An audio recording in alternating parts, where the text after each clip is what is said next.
All right, we want to talk more about these issues surrounding misinformation about COVID vaccines. Joining me now is Scott Bawah Brennan, Senior Policy Associate at the Center of Science and Technology Policy at Duke University.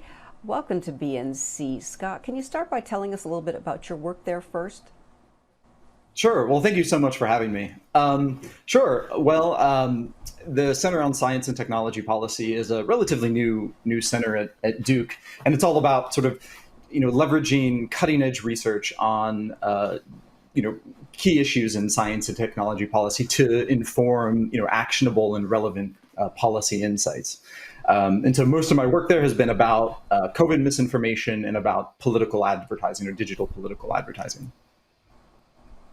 So what are your thoughts on what the Surgeon General, Dr. Vivek Murthy, said about getting a national effort out to fight COVID vaccine misinformation?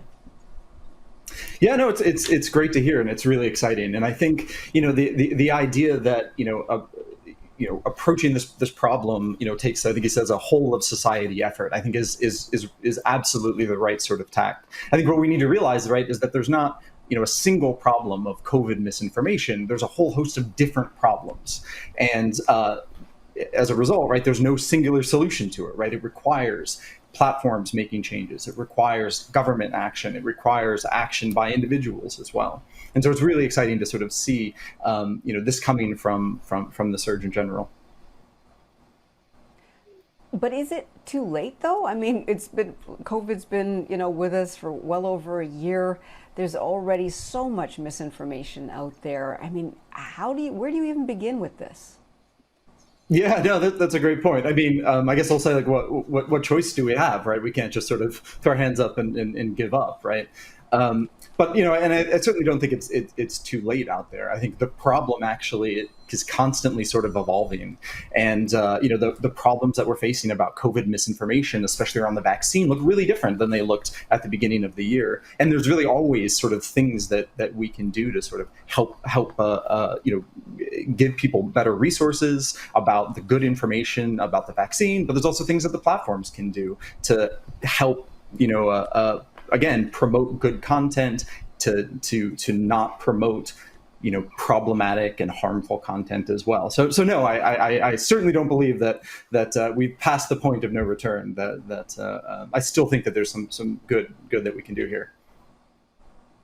I'm glad that you have optimism about this. So if you were giving some recommendations, what specifically? I mean, let's talk about what probably the worst myth is out there, or misunderstanding, because there's been a war on science for a while now. But what would you say is probably one of the worst things that you're seeing out there that people should just not believe? Sure. I mean, it's the big one, right? It's that the vaccine is I mean, there's many different sort of versions of the same sort of doubt in the efficacy of the vaccine, or the belief that the vaccine is harmful, or it's that it's not effective, right? This is the big issue, right now. How do we encourage people to take this incredibly important vaccine? But to your point about what can we do, what are some sort of concrete steps? And I think that I'll just say, like, that's what's so great about what the Surgeon General put out this morning, is that the whole document, right, is all about sort of concrete steps that different sort of actors and organizations can take to help the problem. And I guess I'll just sort of focus on kind of adding to one. I think there's been a great deal of sort of focus on the role of platforms here, right? And I think rightly so, there's been a lot of sort of concern that platforms not only are this space of harmful and false content, but they're actively promoting it in the choices that they make. And so I think there's a lot that sort of the platforms have been doing to sort of make the situation better, but there's a lot that they still can do. And I think right now the big problem is ensuring that the platforms have sort of clear, transparent, and consistent enforcement of their existing policies. And I think this has sort of been the big challenge. Platforms mean social media? Right, exactly. Sorry, like yes. Facebook the big and social Instagram, media is that platform. what you're, yeah. Exactly, yeah. So you're saying people should not be getting their information from social media?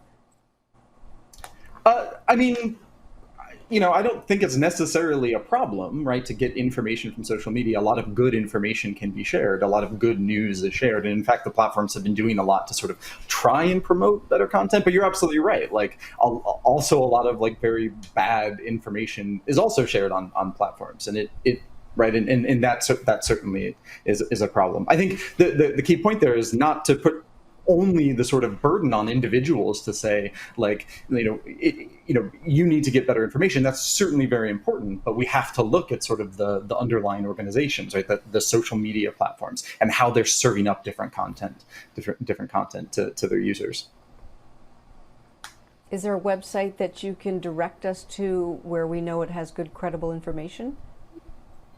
Well, I mean, I think most of the big governmental or intergovernmental organizations have really sort of stepped up their game about supplying good, credible information about COVID and the vaccines. The WHO, the UN, the UN, the CDC. I think that's one thing that a lot of the big institutions have done really well recently, is to recognize that part of the problem is these data voids, right? This lack of good, credible information. And for the past 18 months. They've been really trying to do better about supplying information. But to be honest, I think we also need to recognize that better information isn't going to fix the problem, right? We have to sort of recognize that, like, a big part of the problem here is the fact is political, right? Is the way that major political actors and organizations have embraced falsehoods about COVID and about the efficacy of the vaccine. And against that, I think that there isn't a sort of easy answer about just look for better information, or even asking the platforms to just be better about supplying credible information. Well, Scott, thank you so much for that insight, and we appreciate you joining us here on BNC Live. Take care. And stay with us, everyone, when we have much more news coming up after this quick break. You're watching BNC.